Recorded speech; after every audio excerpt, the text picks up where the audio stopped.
why would a veteran want their claims file to begin with? Well, the first thing, Clay, that comes to mind for me, right, is as you're looking through now, okay, there's a lot to unfold in that question. Okay. So I would say most people, I'll just go in the top kind of two things that I think people want that for. Okay.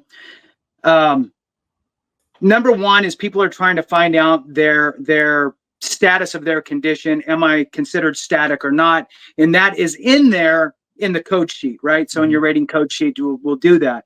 So that's one reason why people often are trying to find out or trying to get their C file is so they can figure that out. It takes a while to get your information sometimes from the VA. A faster version, to be honest, is just, you don't always need it, right? You can go down to your accredited rep who has a PIV card. It's like a little CAC card with a computer chip. They remote desktop into the VA system for you. They can go right to that and say, this condition static, this one, this one, this one, this one, and these three are not. And you can get that in that visit. So don't sit around waiting if that's the only thing you're doing. Now, if you want to start getting kind of how Clay would get, if he was back at the beginning and got denied some things and is just really kind of trying to figure out denials and maybe backdate pay, all the stuff regarding your claims, right? Whether is my back pay correct? Is my evidence in line with the rating that they got me? Did they deny me erroneously? Let me see what information they had and what I can work from that. And in some cases, you'll be able to read in there the potential for other claims that you could potentially file for just based on them mentioning certain things regarding your conditions that you may have that you might not even have filed for. I know that sounds confusing. There's a lot of information, and if you start reading through it with the mindset of really uncovering, did they do their job right? And is there any room for increases or potential secondary conditions or other service-connected conditions that I missed?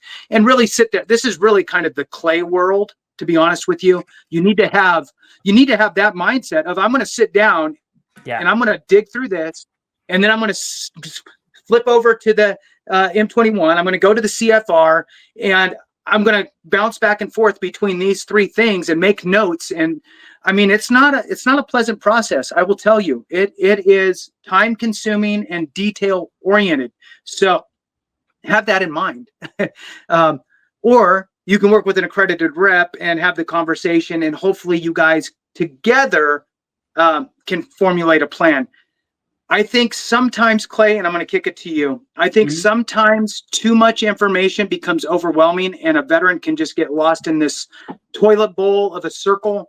And I think that sometimes you're better to take a little bit of a step back, look in at a few segmented specific things, and work on the how do you eat an elephant one bite at a time instead of here's your elephant, right? Because that is literally, here's your elephant, have fun. So I'd love to hear your thoughts. Your